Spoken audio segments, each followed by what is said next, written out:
നമസ്കാരം. News 18 express ആരംഭിക്കുന്നു. വിസ്മയ കേസിൽ ഭർത്താവ് കിരൺ കുമാറിന് 10 വർഷം കഠിന തടവും 12,50,000 രൂപ പിഴയും ശിക്ഷ. സ്ത്രീധന മരണം, ആത്മഹത്യാ പ്രേരണ, സ്ത്രീധന പീഡനം, സ്ത്രീധന നിരോധന നിയമത്തിലെ വിവിധ വകുപ്പുകൾ എന്നിവ പ്രകാരം വെവ്വേറെ തടവ് വിധിച്ചു. എങ്കിലും ശിക്ഷ ഒന്നിച്ചനുഭവിച്ചാൽ മതിയെന്ന് ഉത്തരവ്. പിഴത്തുകയിൽ 2 ലക്ഷം വിസ്മയയുടെ അമ്മയ്ക്ക് നൽകണം. കൊല്ലം അഡീഷണൽ സെഷൻസ് കോടതി ജഡ്ജി KN സുജിത്താണ് വിസ്മയക്കേസിൽ വിധി പറഞ്ഞത്. കിരൺ കുമാറിനെതിരായ വിധി സമൂഹത്തിനുള്ള താക്കീതെന്ന് പബ്ലിക് പ്രോസിക്യൂട്ടർ മോഹൻരാജ്. സ്ത്രീധനം എന്ന സാമൂഹിക വിപത്തിനെതിരെയായിരുന്നു പോരാട്ടമെന്നും പബ്ലിക് പ്രോസിക്യൂട്ടർ. 304 10 വർഷം, 306 6 വർഷം, അതിന്റെ കൂട്ടത്തിൽ 2 ലക്ഷം രൂപ പിഴ, 12,500, 498 2 വർഷം, സെക്ഷൻ 3 6 വർഷം, 4 1 വർഷം, മൊത്തത്തിൽ 10 16 2 18 18 7 ഒരു കാലത്തിൽ അനുഭവിച്ചാൽ മതി. ഒരു കാലത്തിൽ അനുഭവിച്ചാൽ മതി. 10 വർഷത്തിലേക്ക് ഇതിലേക്ക് വരും. ഇപ്പൊ 10 വർഷമാണ് ഏറ്റവും കൂടിയ ശിക്ഷ. ആ ശിക്ഷയിലേക്ക് ബാക്കി ശിക്ഷകളും കൂടെ വന്നു ചേരും. അല്ല, ശിക്ഷ 10 വർഷമല്ല, ഒരു കാലത്തിൽ അനുഭവിച്ചാൽ മതി. വിധിയിൽ തൃപ്തനെന്ന് വിസ്മയുടെ അച്ഛൻ ത്രിവിക്രമൻ നായർ. മകൾക്ക് നീതി ലഭിച്ചു. കിരണിന്റെ ബന്ധുക്കൾക്കും കേസിൽ പങ്കുണ്ടെന്നും പോരാട്ടം തുടരുമെന്നും അച്ഛൻ. വിധി നല്ലതായിട്ട് കേട്ടു. അത് ആ വിധിയിൽ ഞാൻ സന്തോഷവാനാണ്. എനിക്ക് നീതി കിട്ടി, എൻ്റെ മോൾക്ക് നീതി കിട്ടി. ഈ ഒരു സമൂഹത്തിനൊരു മെസ്സേജും കൂടിയാണ്. കിരൺ കുമാറിനുള്ള ശിക്ഷ കുറഞ്ഞു പോയെന്നും ജീവപര്യന്തം പ്രതീക്ഷിച്ചെന്നും വിസ്മയുടെ അമ്മ. മേൽക്കോടതിയെ സമീപിക്കുമെന്നും അമ്മ. തൂക്കുകയറ് കിട്ടുമെന്നൊരു പ്രതീക്ഷയുണ്ട്. ജീവപര്യന്തം കിട്ടുമെന്ന് പ്രതീക്ഷിച്ചിരുന്നു.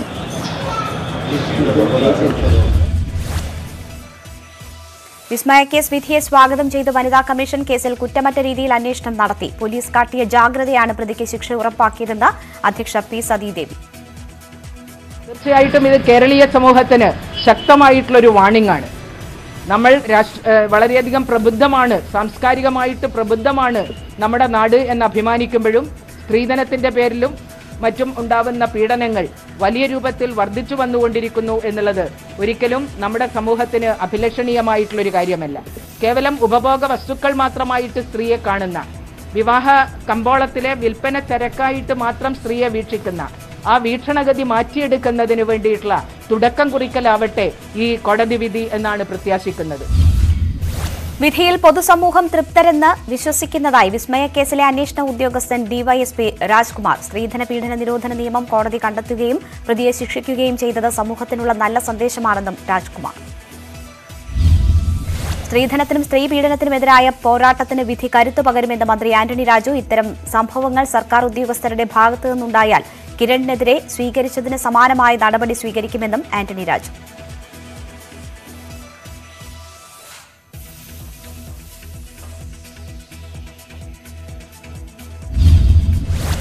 വിധി സ്വാഗതാർഹമാണ്.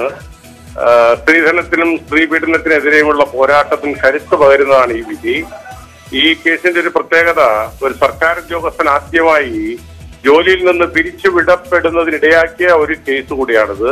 മോട്ടോർ ഗതാഗത വകുപ്പിലെ അസിസ്റ്റന്റ് മോട്ടോർ വെഹിക്കിൾ ഇൻസ്പെക്ടർ എന്ന കിരണിനെതിരെ ഇത്തരമൊരു കേസ് ഉണ്ടായപ്പോൾ തന്നെ 45 ദിവസങ്ങൾക്കുള്ളിൽ ഡിപ്പാർട്ട്മെന്റ് തല അന്വേഷണം പൂർത്തിയാക്കാൻ ഉത്തരവിട്ടിരുന്നു ഞാൻ.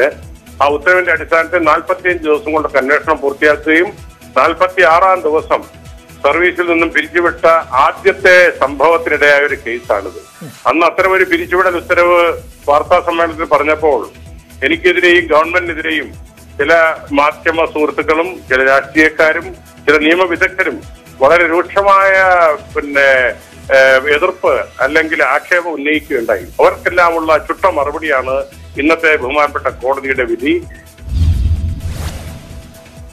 വിസ്മയ കേസിൽ ശരിയായ നിലയിൽ അന്വേഷണം നടത്തി ശിക്ഷ ഉറപ്പാക്കിയ അന്വേഷണ സംഘത്തിന്റെയും പ്രോസിക്യൂഷന്റെയും പ്രവർത്തനങ്ങൾ അഭിനന്ദനാർഹമെന്ന് DYFI. ഒരു പെൺകുട്ടിയും ഇത്തരം സംഭവങ്ങൾക്ക് ഇനി ഇരയാക്കപ്പെടാൻ പാടില്ല. അതിനായി യുവജനങ്ങളുടെ ശക്തമായ പ്രതിരോധം ഉയർന്നു വരണമെന്നും DYFI. നടിയെ ആക്രമിച്ച കേസിൽ സർക്കാരിനെതിരായ അതിജീവിതയുടെ ഹർജി പരിഗണിക്കുന്നതിൽ നിന്ന് ജഡ്ജി പിന്മാറി. ജഡ്ജി കൌസർ എടപ്പകത്ത് ആണ് പിന്മാറിയത്. ബെഞ്ച് മാറ്റം ആവശ്യപ്പെട്ട് അതിജീവിത അപേക്ഷ നൽകിയിരുന്നുവെങ്കിലും ഹൈക്കോടതി രജിസ്ട്രി തീരുമാനമെടുത്തിരുന്നില്ല. ഹർജി നാളെ മറ്റൊരു ബെഞ്ച് പരിഗണിക്കും. അതിജീവിതയുടെ ഹർജിയിൽ സംശയം പ്രകടിപ്പിച്ച് ഇടതുമുന്നണി കൺവീനർ ഇ.പി. ജയരാജൻ. എന്തുകൊണ്ട് അതിജീവിത ഇങ്ങനെ പറഞ്ഞു എന്ന് നിങ്ങൾ പരിശോധിക്കൂ എന്ന് ജയരാജൻ ന്യൂസ് 18നോട്. കോടതിയുടെ പരിഗണനയിലിരിക്കുന്നതിനാൽ കൂടുതൽ പറയാനില്ല, കോടതി തീരുമാനമെടുക്കട്ടെ എന്നും ജയരാജൻ.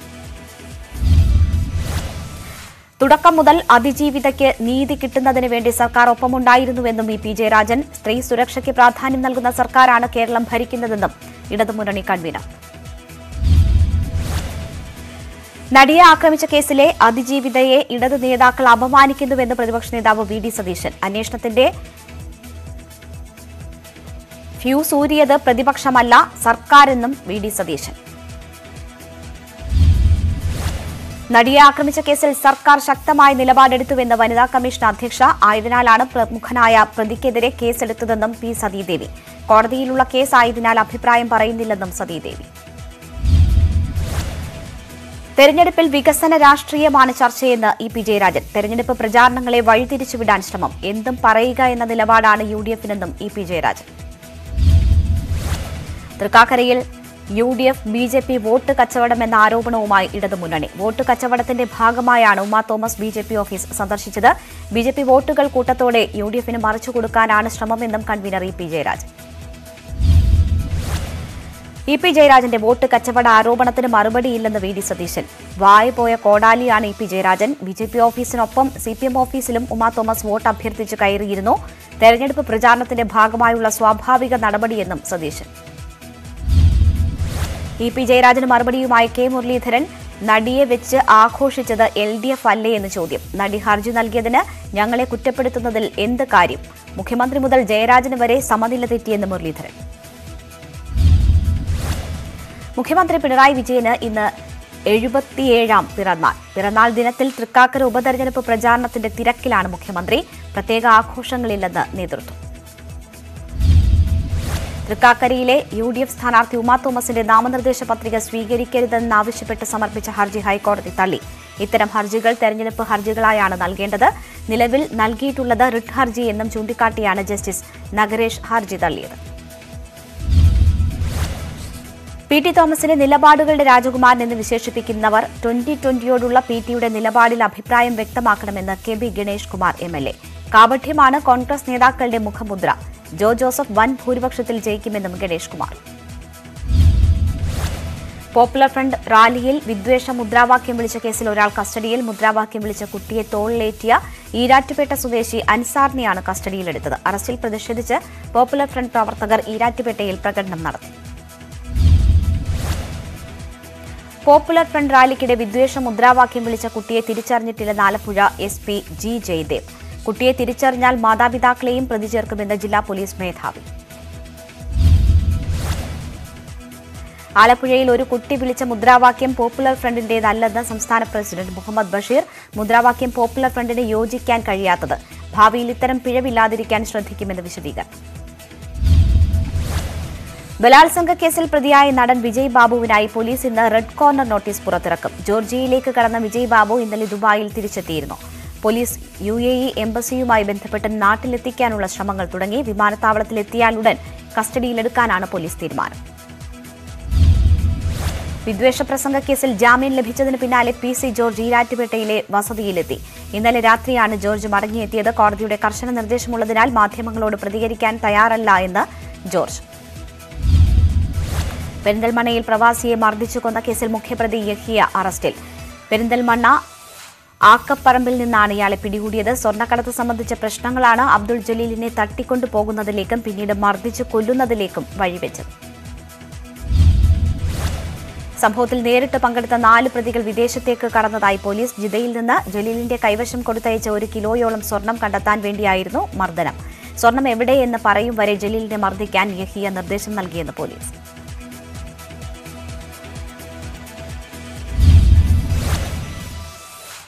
ഇടവേള.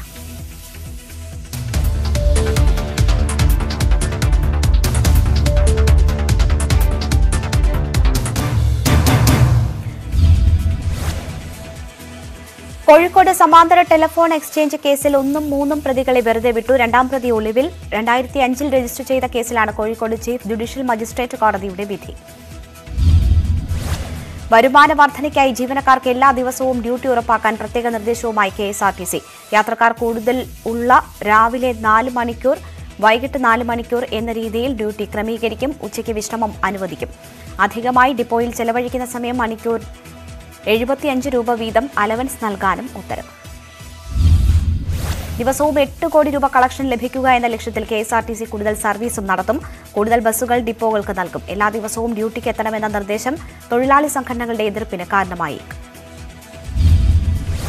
സംസ്ഥാനത്തും കോവിഡ് രോഗികളുടെ എണ്ണത്തിൽ വർധന. പ്രതിദിന രോഗികളുടെ എണ്ണം 500 മുകളിലെത്തി. കഴിഞ്ഞ 20-ന് 596 പേർക്കാണ് കോവിഡ് സ്ഥിരീകരിച്ചത്. 17-ന് ശേഷം തുടർച്ചയായ ദിവസങ്ങളിൽ പ്രതിദിന രോഗികളുടെ എണ്ണം 500-ന് മുകളിൽ. തിരുവനന്തപുരം മെഡിക്കൽ കോളേജിലെ നിർമ്മാണം പൂർത്തിയാക്കിയ ഫ്ളൈ ഓവറിന്റെ ഒരു ഭാഗം ഉദ്ഘാടനത്തിന് മുൻപേ ഇടിഞ്ഞു താണു. ഫ്ളൈ ഓവറും അപ്രോച്ച് റോഡും ചേരുന്ന ഭാഗത്താണ് കുഴി രൂപപ്പെട്ടത്. കഴിഞ്ഞ ആഴ്ചത്തെ മഴയിലാണ് മണ്ണ് ഇടിഞ്ഞു താണത്. തിരുവനന്തപുരം മെഡിക്കൽ കോളേജിലെ ഇടിഞ്ഞു താണ ഫ്ളൈ ഓവറിന്റെ പുനർനിർമ്മാണം തുടങ്ങി. ഇളകിയ ടാറിന്റെയും ടൈലിന്റെയും അവശിഷ്ടങ്ങൾ എടുത്തുമാറ്റി കരാറുകാർ രഹസ്യമായാണ് പുനർനിർമ്മാണം നടത്തുന്നത്. 18 കോടി രൂപയിലധികം മുടക്കി നിർമ്മിച്ച മേൽപ്പാലമാണ് ഉദ്ഘാടനത്തിന് മുൻപേ തകർന്നത്.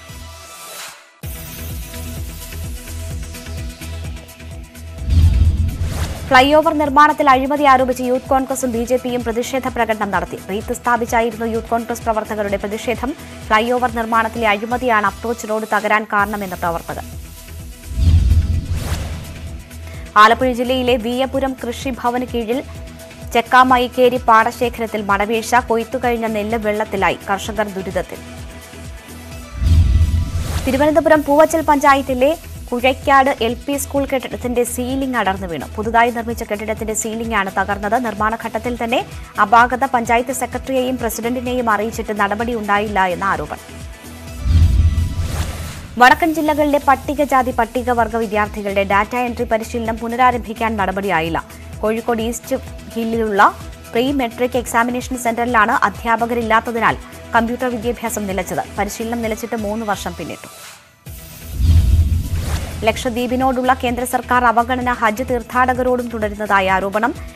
എപ്പോൾ യാത്ര നടത്തണമെന്നോ കേരളത്തിൽ എവിടെ താമസിക്കണമെന്നോ ഉള്ള യാതൊരു വിവരവും ദ്വീപിലെ ഹാജിമാർക്ക് ഇതുവരെ ലഭിച്ചിട്ടില്ല. 2 വർഷമായി ദ്വീപിന് ഹജ്ജ് കമ്മിറ്റിയോ ഹജ്ജ് യാത്രക്കാരെ സഹായിക്കാനുള്ള ഉദ്യോഗസ്ഥരോ ഇല്ല.